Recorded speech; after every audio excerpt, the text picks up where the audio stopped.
आणि ह्या सगळ्या गोष्टी करून त्याच्यातून प्रश्न सुटला नसता। म्हणून आपण महायुतीमध्ये आपला पक्षाची वेगळी लाईन ठेवून जसं इतर पक्ष गेलेले आहेत तसं आपण त्यांच्याबरोबर गेलोय। माग आपल्या नेत्यांनी आपल्याला शिवसेनेबरोबर जायला सांगितलेलं होतं, आपण गेलो, त्याच्यामुळे वेगळं काही केलेलं नाहीये। मागे एकदा बाहेरनं भाजपला पाठिंबा 2014ला दिला, आपण हो म्हणालो, कारण साहेबांनी निर्णय घेतला, साहेबांचा शब्द अंतिम। ह्या सगळ्या गोष्टी केल्या, त्यांची कारकीर्द होती, त्या कारकिर्दीमध्ये ते जे म्हणतील ते करण्याच्या करता आपण मागे पुढे बघितलं नाही। एकदा मुख्यमंत्री पद राष्ट्रवादीला मिळत होतं 2004ला, साहेबांनी सांगितलं घ्यायचं नाही, काँग्रेसला द्यायचं, आपण दिलं।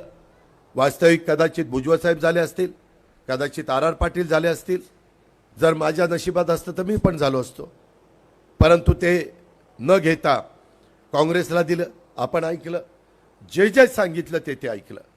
मी पुन्हा सांगतो, आता भावनिक होऊ नका, आता ही सगळी कामं आपल्याला करायची।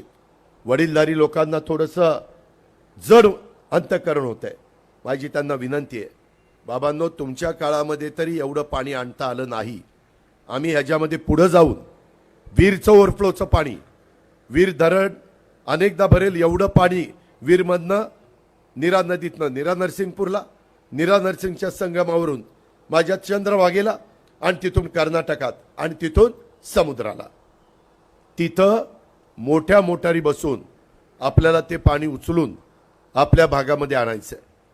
त्याही संदर्भातले सर्वे सुरू झालेले आहेत, त्यालाही निधी लागतोय, राज्य सरकारचा निधी, त्याला जोड द्यावी लागेल।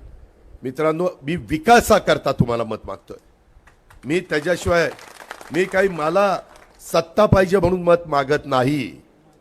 मला ज्या बारामतीकरांनी 35 वर्ष भरभरून दिलंय, भरभरून दिलंय, मी समाधानी आहे। पण आज पण मी माझ्या जिल्ह्यात भागाला जे करायला पाहिजे होतं, आज जे माझ्याकडे चिठ्ठ्या आलेल्या आहेत, आज तिकडं पुण्यात शहराचं पाणी लोकांना देत देत काटकसर करत जे शिल्लक राहते ते दौंडला, इंदापूरला, बारामतीला आम्ही आणण्याचा प्रयत्न करतोय। त्याच्यातले जे